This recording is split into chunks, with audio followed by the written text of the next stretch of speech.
वाचले. मग हिजकिया परमेश्वराच्या मंदिरात गेला आणि ते त्याने परमेश्वरापुढे उघडून ठेवले.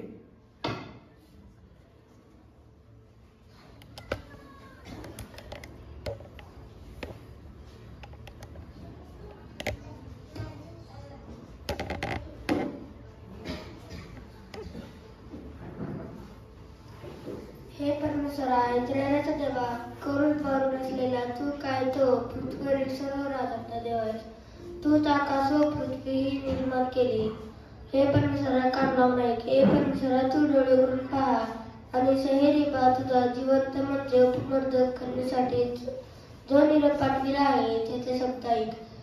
हे परमेश्वरा, खरोखर आश्चर्याच्या राज्यांनी सर्व राष्ट्रे व त्याच्या जमिनी ओसाड केल्या आहेत. त्याच्या देवतांनी अग्नीत टाकले आहे, कारण ते देव नव्हते, ते मनुष्याच्या हाताने घडलेले काष्ठ व पाषाण होते, म्हणून त्यांनी त्याचा नाश केला. आता परमेश्वरा, आमच्या देवा, आम्हाला सोडव, म्हणजे पृथ्वीवरील सर्व राष्ट्रे जाणतील की तूच काय तो परमेश्वर देव आहेस. आमेन. तेव्हा आमोजाचा पुत्र यशाया याने हिजकियाला सांगून पाठवले की परमेश्वर इस्रायलाचा देव आहे असे म्हणतो. अशुराचा राजा स्नेहरीब याच्याविषयी तू माझी प्रार्थना केली ती मी ऐकली आहे.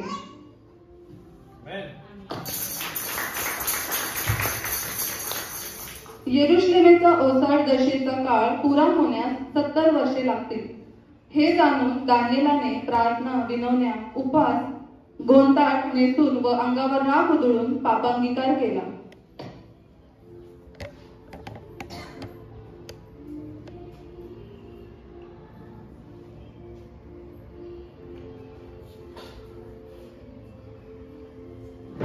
हे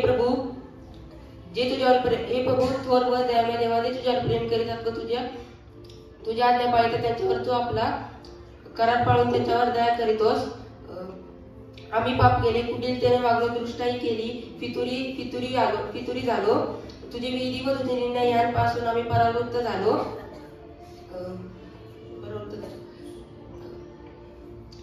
जे संदेष्टे व तुझे सेवक त्यांच्या नामाचे आमचे सरदार वडील व राजे आणि देशाचे सर्व लोक यांस सांगितले तेही आम्ही ऐकले नाही. हे प्रभू, न्यायत्व काय आहे ते तुझ्याच ठायी आहे. यहुदांचे लोक, यरुशलेमवरील लोक आणि जवळ व दूर राहणारे सर्व लोक यांनी तुझ्या विरुद्ध पाप केले आहे, म्हणून तू त्यांना निरनिराळ्या देशात हाकलून लाविले आहे. त्यांच्या तोंडास काळोखी लागली आहे. हे प्रभू, आमचे राजे, आमचे सरदार, आमचे वडील यांच्या तोंडास काळोखी लागली आहे, कारण आम्ही पाप केले आहे. हे प्रभू, आपल्या न्यायकृत्याप्रमाणे यरुशलेम नगरी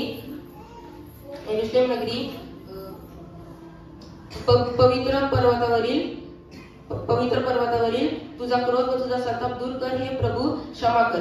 हे प्रभू, ऐक. कार्यकर, विलंब लावू नको. हे माझ्या देवा, तुझे देश व तुझे लोक ह्याच तुझे नाम दिले आहे, म्हणून या प्रीत्यर्थ मागतो. आमेन. पुढे 21 दिवसांनी दानिएलाला प्रार्थनेचे उत्तर मिळाले.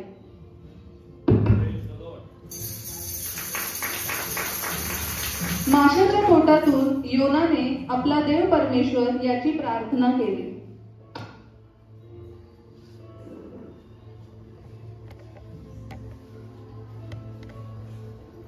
मी आपल्या संकटावस्थेत परमेश्वराचा धावा केला तेव्हा तू माझे ऐकले. अधोलोकांच्या उदरातून मी आरोळी मारली तेव्हा तू माझा शब्द ऐकलास. तू मला डोळ्यातून समुद्राच्या पोटात टाकले, प्रवाहाने मला व्यापिले. तुझ्या सर्व लाटा व कल्लोळ मजलून गेले. मी म्हणालो, तुझ्या दृष्टी वेगळे मला फेकून टाकले आहे. तरी तुझ्या पवित्र मंदिरात मी पुन्हा डोळे लावेन.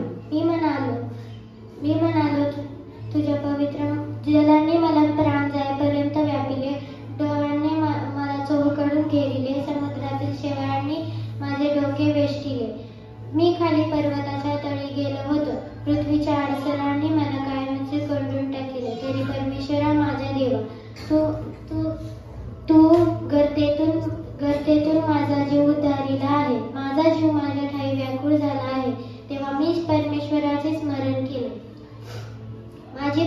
तुझ्या पवित्र मंदिरात तुझ्या जवळ पोहोचली. जे निर्धक मूर्तींना भजतात ते आपल्या दयाघनात सोडून देतात. पण मी तुला बल प्रदर्शनाचे यज्ञ करीन. मी केलेले नवस फेडेन, कारण परमेश्वरापासून होते. आमीन. मग परमेश्वराने माशाला आज्ञा केली, तेव्हा